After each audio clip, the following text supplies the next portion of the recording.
Alright, this is Voicethread. Voicethread can be used kind of as an online presentation tool, or it can also be used as an online collaboration tool if you want your students to collaborate on answering a question together.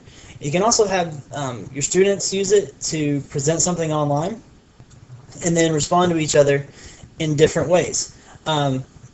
Just like a lot of other online presentation tools, you can use it just to simply present something. Kind of like in PowerPoint, you can present a PowerPoint and record your voice over it. You can narrate the PowerPoint. You can make what is basically a narrated PowerPoint on Voicethread.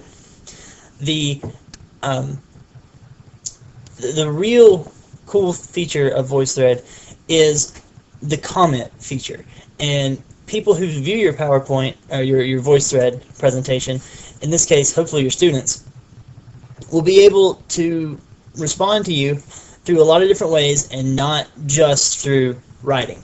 And as this graphic here shows, you're going to retain a lot more when there's visuals and voice going on. Voicethread is one of those things, again, you got to have an account. It's mostly free, although there are some things about the Voicethread service that, like those annoying in-app purchases that you're going to see in apps right now. If you want to do a little bit of extra, you have to pay extra every time you do it. But there are lots of workarounds for those things, so you don't actually have to pay them. So I'm going to go ahead and sign in here. Use my personal email address for this one. Do not want to remember my password. So when you load it up, you're taken to what is called your My Voice page, and this shows you all these with the blue backgrounds. These are all like tutorial videos about Voicethread. Kind of shows you how it works. Shows you how to set up your microphone if you're using Windows. Shows you how to set up your microphone if you're using Mac. How to be a moderator for your comments. A little bit about what a Voicethread is, and about doodling on a video. Doodling on a video, kind of what it sounds like. Once you've made your Voicethread, you can doodle on it. And it'll be an online presentation.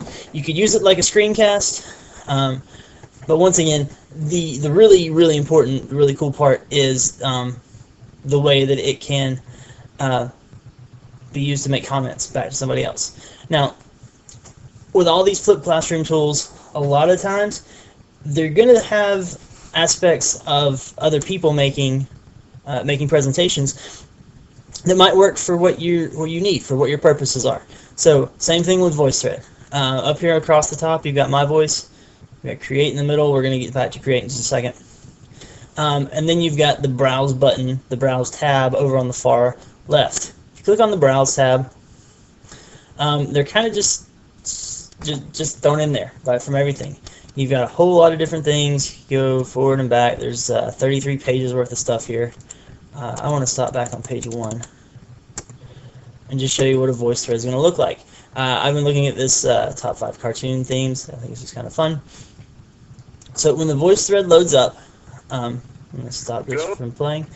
You've got the main Voicethread, and this one happens to have several different pages, and all of these across the side, these are all comments from other people. And if you just press play, it's going to play the main Voicethread, and then before it switches, it'll play all the other comments. And this way you can get a nice thread going of all of the comments about the same thing.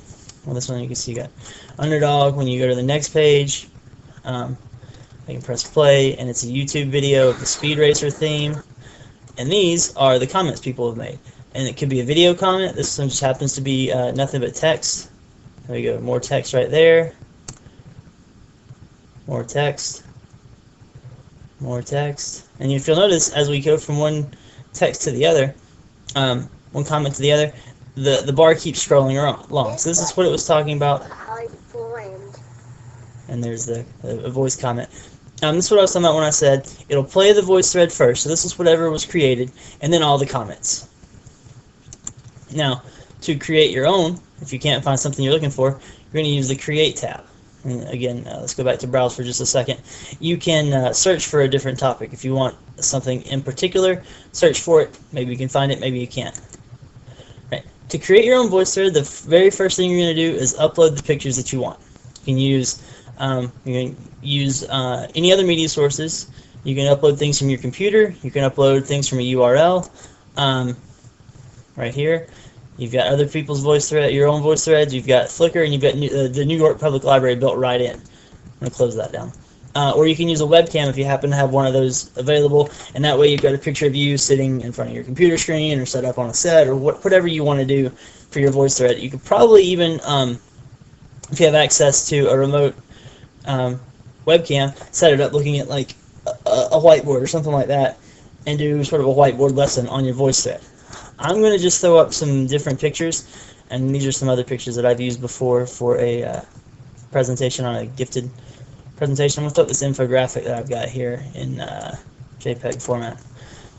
It takes a second sometimes to upload and process the file. There we go. So now my infographic is up here. I can go ahead and record a comment right here.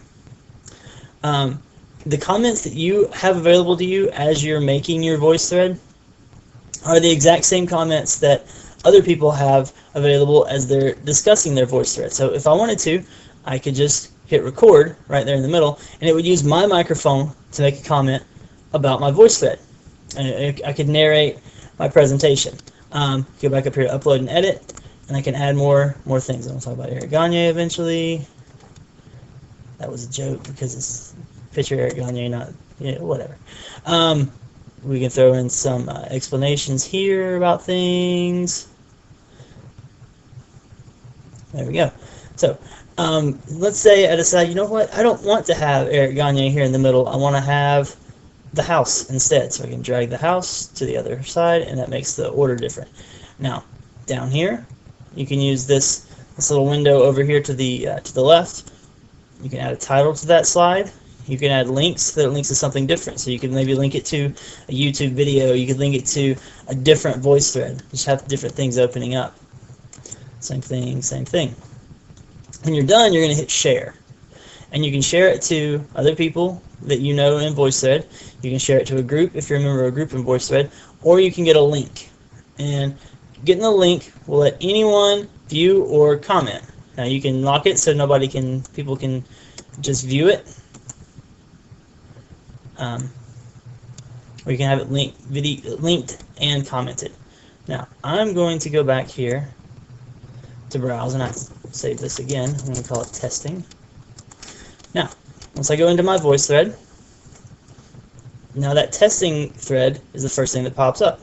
If I click on that, this is what other people are going to see when they start watching the comments. So I've got that, and it goes by really, really fast, right? Well, if they want to make comments about this voice thread, they're going to click on the comment button right there. And there are 5 different ways to comment on my voice thread. The first one is by making a phone call to make a comment. These are the phone call comment is one of the things that VoiceThread is going to get you to pay them extra money for. And I guess that's where they're going to make sure that they stay profitable. You get 3 minutes of phone call for free. After that, I think it's $10 for every 60 minutes, so it's relatively inexpensive. But there's a lot of other ways to make comments besides calling on a phone. The second one, the camera icon, you can use your webcam once again to make a comment. That would probably be a way that would be great. That way you can see the people, you can see your text, and you can hear what they're saying. Recording, you can just use a microphone to record. Again, I can't record right now. I'm using my microphone for something else. But if you have a microphone available, you can record your microphone there. Or you can type. So you can just type and make a textual comment about what's being said. In that case, that may get a little bit cluttered. And you can upload audio. So maybe you wanted to record an audio comment on if you have an Audacity program on your computer, or you just want to use any other audio recording program that you have. You could probably make a voice memo on a cell phone and upload it that way. Then when it comes back again, it'll all be added so that you'll play the original voice thread and then the comments in order. This is, once again, really useful for teachers that want to get their kids interacting online with each other in different ways.